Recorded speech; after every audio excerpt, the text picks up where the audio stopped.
जय हिंद साथियों, आप सभी का स्वागत है आज की इस क्लास में। आज हम शुरुआत करने जा रहे हैं दोस्तों कक्षा का इतिहास जो हमारा चैप्टर चल रहा है उसको क्या हम खत्म करेंगे आज, क्योंकि दोस्तों बहुत ही अच्छी तरीके से हमने छठे पार्ट को कंप्लीट कर लिया है। आज इसमें हम मात्र क्या है कि दोस्तों दो बिंदु हमारे पास से पहले रह चुके थे, हम उनको कंप्लीट करेंगे बहुत ही अच्छी तरीके से। दोस्तों ये बहुत ही छोटा वीडियो होगा, इसको ध्यान, क्योंकि आज हम इसको क्या करेंगे दोस्तों छठे अध्याय को कंप्लीट करेंगे। फिर हमारा दोस्तों एक अध्याय रहेगा, उसको हम अच्छे से कंप्लीट कर लेंगे। फिर हमारा जो दोस्तों रिवीजन चलेगा। तो चलिए दोस्तों आज की बिना टाइम वेस्ट के शुरुआत करते हैं। तो आज का हमारा बिंदु आने वाला है दोस्तों ऑस्ट्रेलिया, यानी कि दोस्तों ऑस्ट्रेलिया क्या है इसके बारे में चर्चा करते हैं। यानी कि अब देखो दोस्तों एबोरिजिनीज, यानी दोस्तों एबोरिजिनीज ये क्या है दोस्तों, ये एक शब्द है जिसका मतलब होता है आदि मानव। इसको आपको दोस्तों अच्छे से इम्पोर्टेंट कर लेना है। अब देखिए दोस्तों क्या होता है कि 40,000 साल पहले ऑस्ट्रेलिया में आने शुरू हो गई है आदि मानव। भूसेतु से जुड़े न्यू गिनी से आए थे। 18वीं सदी का दौर था। क्या कौन सा दौर दोस्तों? 18वीं सदी के दौर में दोस्तों क्या है कि मूल निवासियों के 350 से 750 के आसपास समुदाय थे। फिर क्या है कि टोरस स्ट्रेट्स टापूवासी, ये क्या दोस्तों देसी लोगों का एक विशाल समूह था। फिर कैप्टन कुक जत्ते, यानी दोस्तों कैप्टन कुक और जत्ते क्या है कि आरंभिक ब्यौरे मूल निवासियों के दोस्ताना व्यवहार करते थे। वह देखिए दोस्तों 19वीं और 20वीं सदी में क्या होता है कि जो 19वीं और 20वीं सदी थी उसमें दोस्तों कीटाणुओं के असर आने लग गए। अपनी जमीन खोने यानी दोस्तों खोने चलते लग गए। और फिर क्या हुआ, आबादकारों के साथ हुई लड़ाइयों में लगभग 90% मूल बासिंदों की जान गंवानी पड़ी। फिर क्या हुआ, देखिए दोस्तों कि वो वुलवी यानी दोस्तों वुलवीट गोल्ड ऑस्ट्रेलिया की राजधानी के नाम का सुझाव। अब देख दोस्तों ये क्या एक आदमी है वुलवी, उनके उसी तरह के नाम है दोस्तों ऑस्ट्रेलिया जैसे, ऑस्ट्रेलिया की तरफ से है दोस्तों वुलवीट गोल्ड। इसने क्या किया दोस्तों, ऑस्ट्रेलिया की राजधानी के नाम का सुझाव दिया। क्या रखा दोस्तों? कैनबरा। अब इस कैनबरा का मतलब क्या होता है? कैनबरा का अर्थ है दोस्तों, जिसका अर्थ है दोस्तों सभा स्थल। क्या है दोस्तों? सभा स्थल।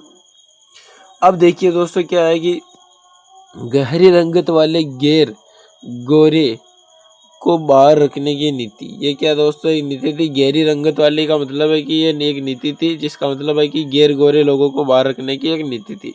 ये थी दोस्तों ऑस्ट्रेलिया के बारे में। तो हमने चर्चा की कि किस तरह से वहाँ पर क्या थे मूल निवासी, किस तरह से आए और किस तरह से उनकी राजधानी के नाम का सुझाव हुआ। अब चलो दोस्तों आगे चलते हैं। बदलाव की लहर क्या है दोस्तों? बदलाव की लहर की क्या क्या बदलाव आया उसमें अब देखते हैं। 1968 में मानव शास्त्री WH स्टेनर, इनको दोस्तों अच्छे से याद रखना। इसने क्या किया कि व्याख्यान से लोगों को बिजली की तरंग से दौड़े उत्पन्न कर दी दोस्तों, लेक्चर दे के। व्याख्यान का शीर्ष था दोस्तों दी ग्रेट ऑस्ट्रेलियन साइलेंस, इस तरह से दोस्तों थी। और हेनरी रेनॉल्ड्स जो भी अलग व्यक्ति था दोस्तों, हेनरी रेनॉल्ड्स, इसकी पुस्तक थी वाई वरंट वी वर्ल्ड, यानी दोस्तों वाई वरंट वी टोल्ड। इन दोनों को दोस्तों अच्छे से याद रखना, बहुत ही इंपॉर्टेंट चीज़ है ये।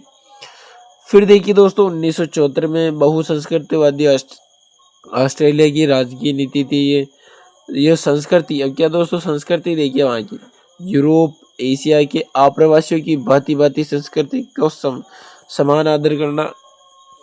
फिर देखिए दोस्तों 1970 के दशक में संयुक्त राष्ट्र संघ, यानी दोस्तों जो ये यूएनओ है, क्या दोस्तों यूएनओ बना। फिर देखिए दोस्तों दूसरी अंतर्राष्ट्रीय एजेंसियों की बैठक में मानवाधिकार शब्द सुनाई पड़ा। क्या शब्द सुनाई पड़ा दोस्तों? मानवाधिकार। अच्छे से याद करना दोस्तों, बहुत ही इंपॉर्टेंट है। अब देखो दोस्तों कि टेरा न्यूलियस, इसने क्या किया दोस्तों, ऑस्ट्रेलिया की जमीन थी और जिसका अर्थ तो यानी दोस्तों टेरा न्यूलियस, ये दोस्तों ऑस्ट्रेलिया की जमीन, जिसका अर्थ है दोस्तों जो किसी की नहीं है। इस तरह से दोस्तों वहाँ के ये अर्थ निकाले करते थे। अब क्या है कि दोस्तों बहुत ही अच्छे तरीके से हमने दोस्तों एक तो ऑस्ट्रेलिया के बारे में जान लिया है। एक बार वापस वीडियो देखना, आपको अच्छे समझ में आ जाएगा। और एक हमने बदलाव की लहर को अच्छे से कंप्लीट कर लिया है। तो अब जो हमारा पार्ट है दोस्तों मूल निवासियों का विस्थापन, ये हमने कंप्लीट कर लिया है बहुत ही अच्छी तरीके से। मात्र क्योंकि दोस्तों बहुत ही अच्छे लेवल तक किया हमने, बहुत ही अगर पिछले क्लास नहीं देखी है तो आप हमारे चैनल पर जाइए, अपनी ज्ञानधारा प्लेलिस्ट वाले ऑप्शन पर जाइए। कौन से ऑप्शन पर दोस्तों? प्लेलिस्ट वाले पर। वहाँ पर आपको पूरी जो हमारी क्लासें आज तक डल चुकी है, जैसे क्लास 11th हिस्ट्री, तो उसके सारे कक्षा जो अध्याय 1 से लेकर जो अभी चल रहा है, छठा आज खत्म हो जाएगा, तो इससे सारे वीडियो आपको वहाँ पर देखने को मिल जाएगी, क्लासें मिल जाएगी। तो आप उनको अच्छे से देखिए और अच्छे से अध्ययन कीजिए। और किसी प्रकार की कोई समस्या हो तो इंस्टाग्राम पर अपनी ज्ञानधारा पर आप मैसेज करिए, आपको हो सकता है जहाँ तक समस्याएं सुलझाने का मौका दिया जाएगा। अब देखिए दोस्तों, बहुत ही अच्छी तरीके से हमने क्लास 11th कंप्लीट कर लिया है। हिस्ट्री की एक पार्ट बचा है, उसको कर लेंगे कंप्लीट, फिर हम दोस्तों रिवीजन करेंगे। तो तब तक के लिए आप मस्त रहिए, स्वस्थ रहिए, पढ़ते रहिए। धन्यवाद।